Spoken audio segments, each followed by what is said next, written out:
Bonjour peuple du monde, bonjour compagnons d'infortune. Saturne, du latin Saturnus, était un dieu majeur romain de l'agriculture, de la moisson et des récoltes. Il échappa enfant à son père Uranus, qui, jaloux de sa progéniture, les avait éliminés.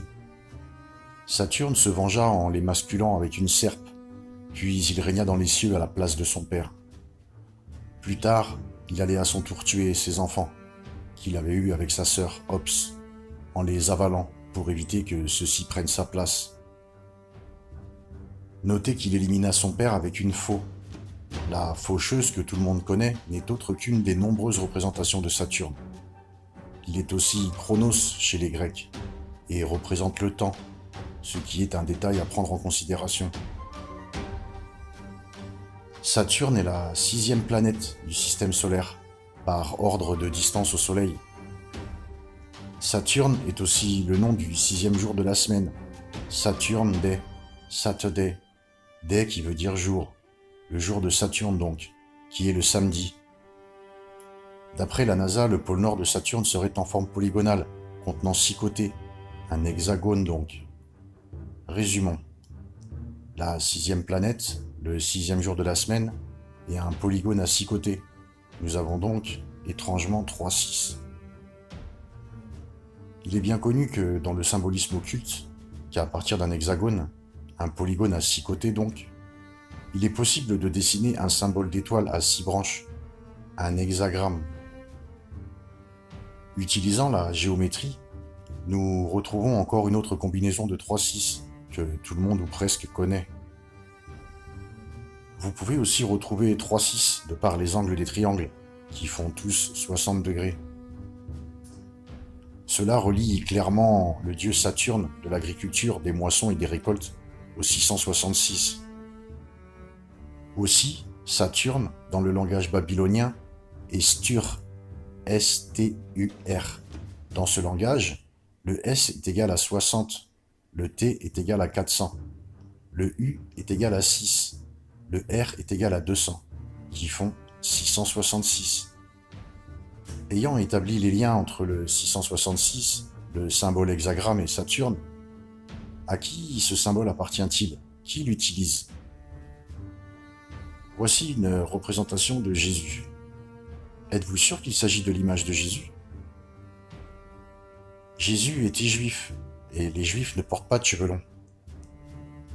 1 Corinthiens 11-14. La nature elle-même ne nous enseigne-t-elle pas que c'est une honte pour l'homme de porter de longs cheveux? Romains 1-23.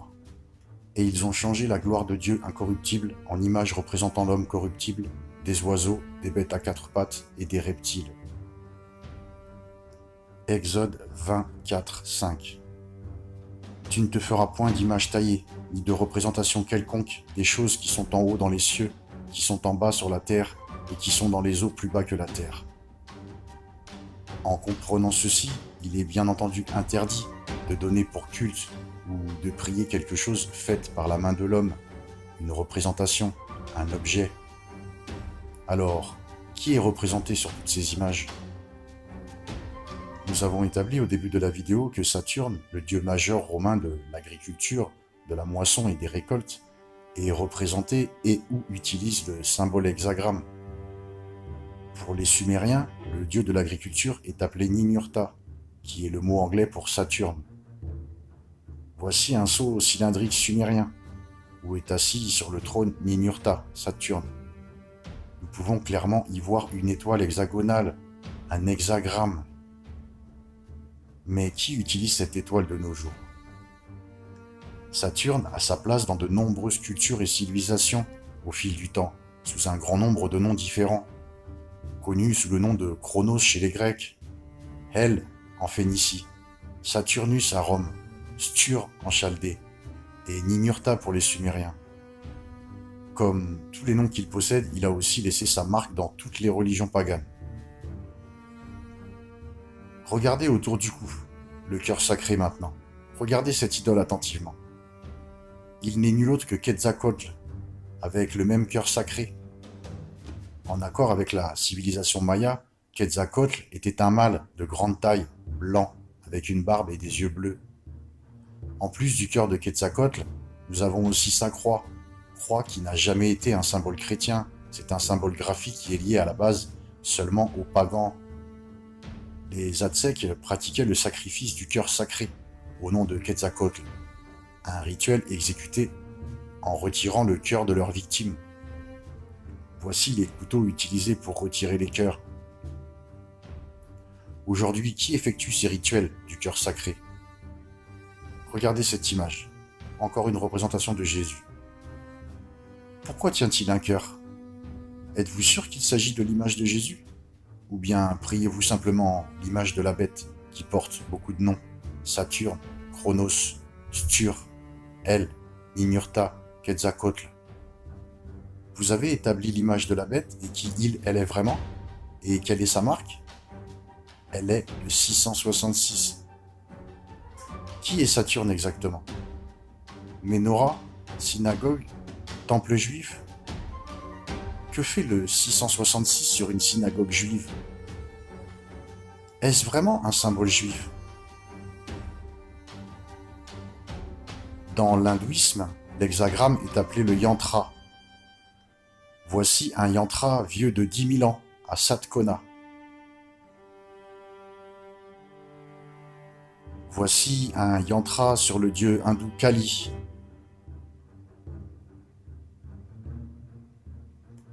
Voici un yantra sur le dieu hindou Shiva, au temple Janardana Varkala.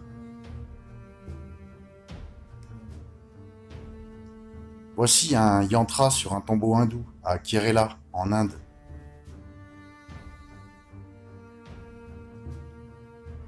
Dans le bouddhisme, l'hexagramme est appelé un mandala. Voici un mandala sur une pagode népalaise. Mandala du Tibet, à Katmandou, dans un tombeau, au Népal.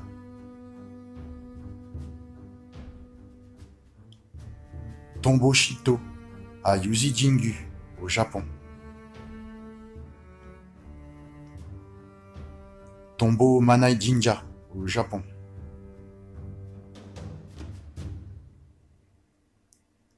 Islam, mosquée du XVIe siècle, à Bachysarai, en Crimée.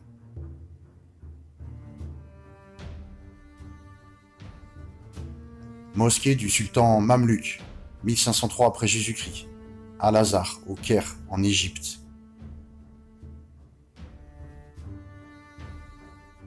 L'étoile hexagramme représentant Saturne est présent dans toutes les religions autour du monde. Mais qui est le dieu de ce monde? L'étoile hexagramme est-elle réellement un symbole juif? Il ne s'agit pas de l'étoile de David, mais du sceau de Salomon. Israël a-t-il tourné à l'idolâtrie? Acte 7, 43. Vous avez porté la tente de Moloch et l'étoile du dieu Réphan, ces images que vous avez faites pour les adorer. Aussi vous transporterai-je au-delà de Babylone. Qui est Réphan? Réphan, un mot pour Chiun, la planète Saturne. Qu'est-ce que le symbole de Réphan pour Saturne? Un hexagramme. Quelle synagogue est-ce? Apocalypse 3.9. Voici, je donne de ceux de la synagogue de Satan qui se disent être juifs, et ils ne le sont pas, mais ils mentent. Voici, je les ferai venir et se prosterner devant tes pieds, et ils connaîtront que moi, je les ai aimés. Synagogue de Saturne ou la synagogue de Satan? 666. Qui est sur cette image? 2 Corinthiens 11.14. Et cela n'est pas étonnant, puisque Satan lui-même se déguise en ange de lumière. Apocalypse 13.8. Et tous les habitants de la terre l'adoreront, ceux dont le nom n'a pas été écrit dès la fondation du monde dans le livre de vie de l'agneau qui a été immolé. Éphésiens 6.11. Revêtez-vous de la pleine armure de Dieu, afin que vous puissiez tenir ferme contre les artifices du diable. Satan, Quetzalcoatl, Kukulkan, Chronos, Réphan, Kaiwan, Saturnus, Stur, Lucifer, 666. Vous vous savez que Satan a de nombreux noms et prend différentes apparences.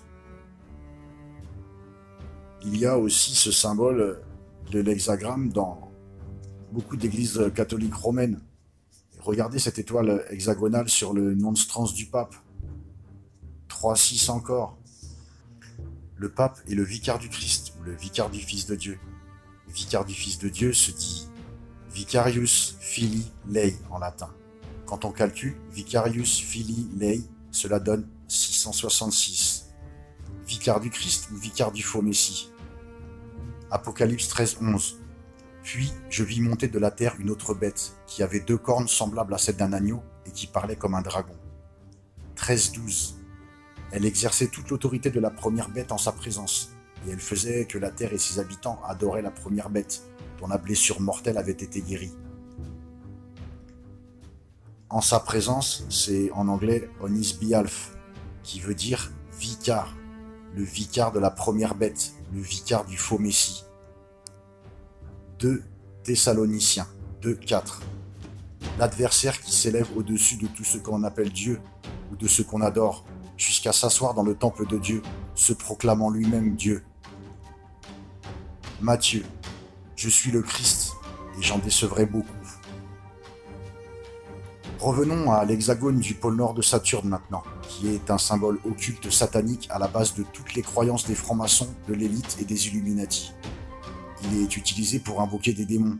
Cela est directement lié à Saturne, qui représente l'enfer. Saturne est aussi une fausse étoile, comme Satan un faux dieu, qui veut prendre la place du grand créateur. Un autre symbole familier peut être directement créé à partir de l'hexagone de Saturne. Ici, les choses deviennent intéressantes, pour qui ne sait pas, car ce symbole représente le compas et l'équerre de la franc-maçonnerie. Sachez que l'occulte est obsédé par la non-dualité, le masculin contre le féminin, le masculin et le féminin. Un carré représente le masculin et un rond le féminin. L'anneau autour de Saturne représente le féminin, et la planète étant le cube représente le masculin. L'équerre et le compas, même chose. Le compas qui fait des cercles représente le féminin, et l'équerre qui fait des carrés, le masculin. Saturne qui serait l'enfer et où seraient enfermés les anges déchus. En commun avec le compas, l'équerre et l'hexagramme, il y a aussi les 2 pointes, une vers le haut et une vers le bas. Dans le satanisme, ils croient que ce qui est en haut est comme ce qui est en bas. Voilà pourquoi la gestuelle de Baphomet dans ses représentations. Encore la non-dualité. En regardant l'équerre et le compas à nouveau, il y a aussi le sceau de Saturne, qui est 2x. J'ai mentionné déjà dans la vidéo du langage caché de l'élite, le langage des lignes. Eh bien, elles sont tirées d'un symbole et en forment un autre. Regardez cet exemple. L'équerre et le compas forment 2x. Saturne est la représentation d'une étoile, une fausse étoile, comme Satan est un faux dieu. Ce sceau de Saturne, c'est 2x, représente Saturne. 2x en forme romain donne 20, qui est le nombre pour Satan. Vous allez comprendre. Voici les 2 piliers de la franc-maçonnerie, qui sont souvent dessinés avec le compas et l'équerre entre les deux. Le soleil qui passe au milieu des piliers représente l'antichrist. De la numérologie maintenant. Les 2x, le compas et l'équerre entre les 2 piliers donc, donnent ce chiffre romain. Bar x, x bar. 2 chiffres en fait. Bar x donne 9 et x bar donne 11. Alors, le 10, qui est la valeur entre le 9 et le 11, représente Dieu pour l'occulte. C'est un nombre parfait, qui représente la non-dualité encore. Et un 1 et un 0, comme le langage binaire. 1 représente allumé et le 0 éteint, ou oui et non, ou noir et blanc, comme le yin-yang. En bref, tout est son contraire. Dans l'occulte, c'est la façon de Satan de copier l'alpha et l'oméga, donc le premier et le dernier, que Satan représente avec un 1 et un 0. Donc, dans l'occulte, 10 représente Dieu.